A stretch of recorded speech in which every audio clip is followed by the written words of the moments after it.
नागपुर में अवैध मोबाइल टावरों का मुद्दा विधानसभा में गूंजा। विधायक प्रवीण दटके ने हजारों टावर बिना अनुमति लगाए जाने का आरोप लगाया।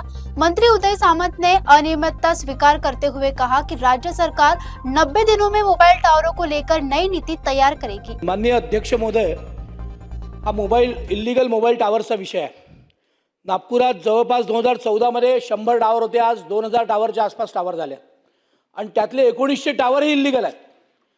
त्या पडक्या इमारतींवर, इल्लीगल इमारतींवर, ज्याला बिल्डिंग परमिट नाही, ज्याचा बिल्डिंग सँक्शन नाहीत, असे 95% टावर इल्लीगल आहेत। ज्या बिल्डिंगची बिल्डिंग स्टेबिलिटी नाही अशा याच्यावर बिनधास्त कोणाच्याही परवानग्या नाही, काही कोणाला सोरसुतूक नाही आणि ज्या आपल्या टावर्सकडनं महानगरपालिका टॅक्स वसूल करत होती तो टॅक्सही बंद करून टाकला। त्या म्हणजे कर घ्यायची तो करही बंद करून टाकला। जवळपास 20-20, 22-22, 23-23 मीटर उंच टावर आहेत। काही टावर तर रस्त्याच्या दुभाजकामध्ये आहे। हे फोटो आहेत सर माझ्याकडे, हे रस्त्याच्या मध्ये टावर लावले आहेत।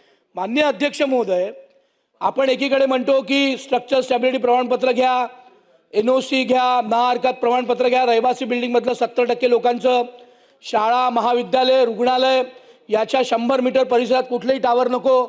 पण माननीय अध्यक्ष महोदय, निराशाजनक आपल्या उत्तरात म्हटलंय की सर्व महानगरपालिका, नगरपालिका, नगरपंचायती करता सूचना अशी आहे की कुठल्याही टावर मालमत्तेला ती किती इल्लीगल असेल तरी हात लावू नये, कुठली शास्ती वसूल करू नये, कुठला दंड वसूल करू नये। हे फार दुर्दैव आहे। महाराष्ट्र सारख्या राज्यात जिथे मोठी क्रांती होते तिथे मोबाईल टावर्सची कुठलीही पॉलिसी नाही आणि यामुळे अनेक स्थानिक स्वराज्य संस्थेचा महसूल बुडतोय माननीय अध्यक्ष महोदय। त्यामुळे माझी आपल्या मार्फत माननीय मंत्री महोदयांना एक 5-6 स्पेसिफिक प्रश्न आहेत।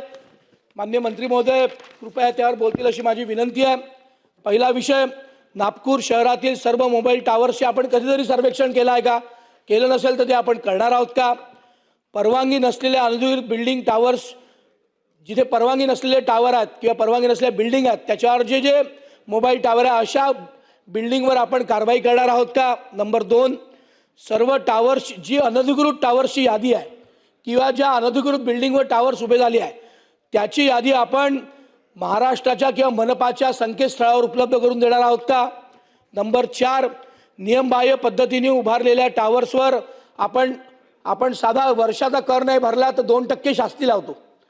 आपण यांनी 20-20 वर्ष कर भरला नाही, इल्लीगल उभे केले, यांच्यावर आपण 100 पटीने दंड वसूल करणार आहोत का?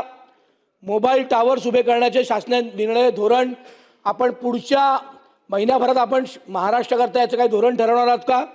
आणि विना परवानगी उभे केलेले टावर्स, ज्या इल्लीगल बिल्डिंग, आपण एखाद्या सामान्य माणसानी 2 मीटर जास्त घर बांधलं किंवा आपण इल्लीगल घर बांधलं, इल्लीगल म्हणतो त्याला आपण 53-54चा नोटीस देतो, स्लममध्ये आपण आपला कोणता तरी झेडचा नोटीस देतो आणि 24 तासात घर पाडतो आणि 20-20 वर्ष टावर इल्लीगल उभे आहेत, त्याच्यावर कुठली कारवाई करत नाही।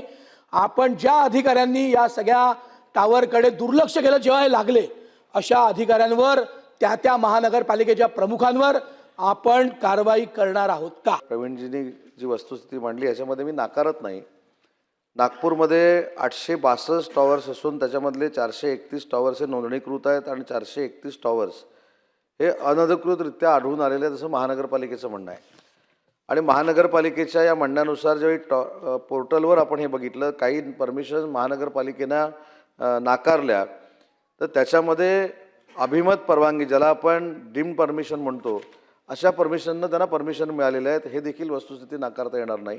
केंद्र सरकारचा जो कायदा आहे किंवा केंद्र सरकारचं जे परिपत्रक आहे ते देखील प्रवीणजींनी जरी वाचलं असलं तरी त्याच्यामध्ये स्पष्ट काही गोष्टींचा उल्लेख केलेला आहे। त्याच्यामुळे मी सांगितलं की अनधिकृत किंवा स्ट्रक्चरल ऑडिट इमारतींचं जे झालेलं नाही किंवा इमारतींचं स्ट्रक्चरल ऑडिट होऊन त्या इमारती धोकादायक आहेत असं सांगितल्यानंतर देखील त्याच्यावर टॉवर उभे आहेत, याचा आपल्याला सर्वे करावा लागेल।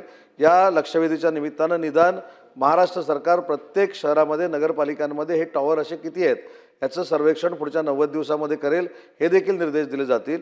परंतु याच्यासाठी IT प्रधान सचिवांनी पत्र का काढलं हा जो कळीचा मुद्दा आहे, त्याच्यासाठी देखील सेंट्रल गव्हर्नमेंटकडनं मार्गदर्शन पुन्हा एकदा मागवलं जाईल आणि सेंट्रल गव्हर्नमेंटच्या मार्गदर्शनाखाली जर हे पत्र काढलेलं नसेल तर त्याच्यामध्ये सुधारणा करण्यात येईल आणि त्याच्या पुढची स्टेप की जी शासनाची टॉवर पॉलिसी नाही ती आपल्याला कशा पद्धतीनं सकारात्मक करता येईल यासाठी शासन पाऊल उचलेल.